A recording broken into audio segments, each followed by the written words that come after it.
And, you know, there's a guy that works harder than us year-round. His name is Mike Schmitz. He's an ESPN draft analyst, and he's been doing his homework, due diligence, and looking at the top 5 prospects and the intriguing fits that they might have in this year's draft.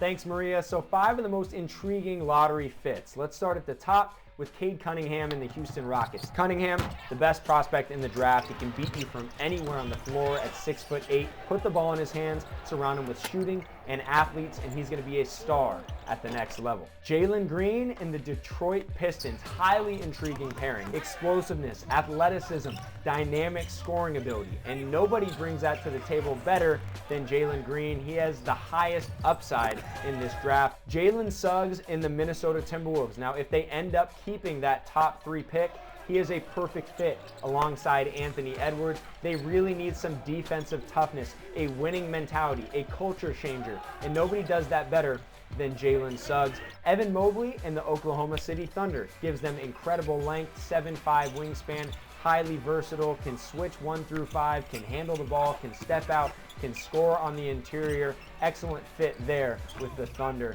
And then maybe my favorite of them all, Scotty Barnes and the Golden State Warriors. If they do end up with the Minnesota Timberwolves pick, Barnes is a match made in heaven with Steve Kerr. They love that small ball style. His spirit, his energy would fit perfectly in Golden State.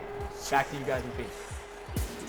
All right, appreciate you, Mike. Working hard, obviously. Now, there are several scenarios in play with tonight's draft lottery. The Rockets keep their lottery pick if they land inside the top 4, but would drop to 18th if they do not. And the Warriors and Magic could also have 2 lottery picks by the end of the night, depending on how the lottery shakes out.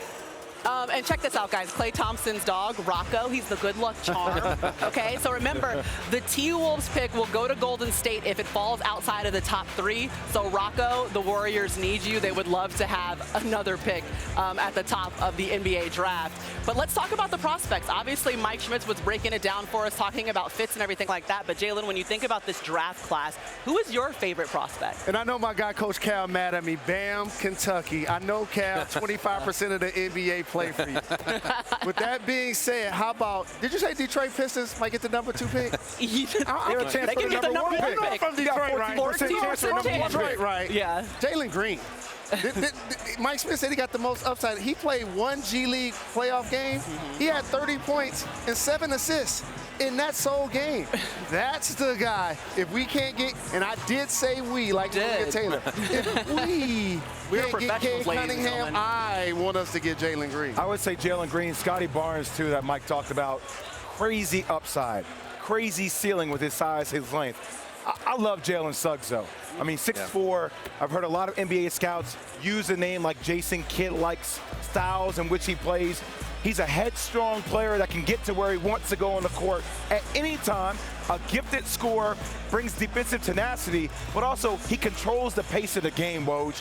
Like, he has an NBA-type basketball IQ, and that's going to be special at the next level. Yeah, and we saw him be very clutch in very, very big moments in the NCAA tournament. But you mentioned Jalen Green, also Jonathan Kuminga. Like, for the first time, we're seeing guys going that G League route through the G League Ignite team. Right. So how does that change the way that they're viewed by organizations, or how does that really change the draft process for these individuals? Well, I think especially in the pandemic year, it was a great benefit for Jalen Green, Jonathan Kuminga to play in that G League bubble. And so, for example, Sam Presti, Oklahoma City's GM, he was able to spend 2 weeks in the bubble observing Green and Kuminga, see them against NBA competition, older professional players, see them on an NBA court with the NBA three-point line. And that's a much better feel and evaluation that he could have gotten than going around college basketball this year, where it was harder to go and scout. And I think for the Ignite program, that was a great benefit for both Green and Kuminga. And watching Baylor win the championship and the NCAA continuing to modify its rules to try to pay the players or have them benefit off their name, image, and likeness, you're just going to see more of this. You're going to see more players like LaMelo Ball going internationally. You're going to see more players like these guys coming out of the G League versus going to play in college. There's a part of my mind that wonders, what if it all comes together for OKC? I mean, seriously, I mean, what, they have 16 first-round picks? Whoa, 18 in the next 7 years, 9 in the next 3, 12 over the next 4.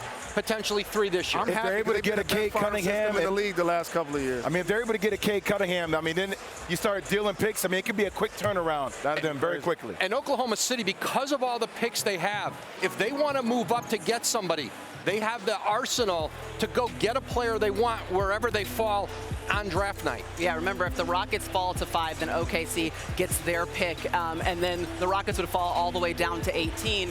But if you are right now thinking about this draft class in general, Woj, how is it being described amongst owners and really different organizations?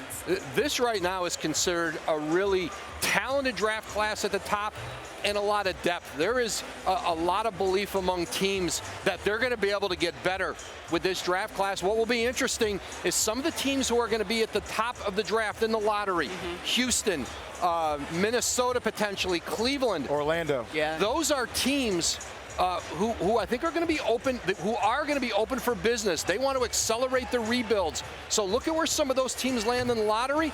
They're going to be open to perhaps trading those picks if they can get all-star level players into their teams and try to speed up their rebuilds. Go ahead. I look forward to all the movement. I mean, you have a lot of guys, I don't know if rumors are true, but like about Zion Williamson's family, about him wanting, to potentially is being in New Orleans the right move. What kind of moves does David Griffin make? So surrounding your talent as well with younger pieces or using your draft capital to bring other talent to the table for your team. We just need that Detroit Piston pick to stay in the top 3. Let's focus on that. Ben Wallace, our Hall of Famer, is now there. He's going to teach the young fellas how to boss up and say, what up, though? Thanks for watching ESPN on YouTube. For live streaming sports and premium content, subscribe to ESPN+.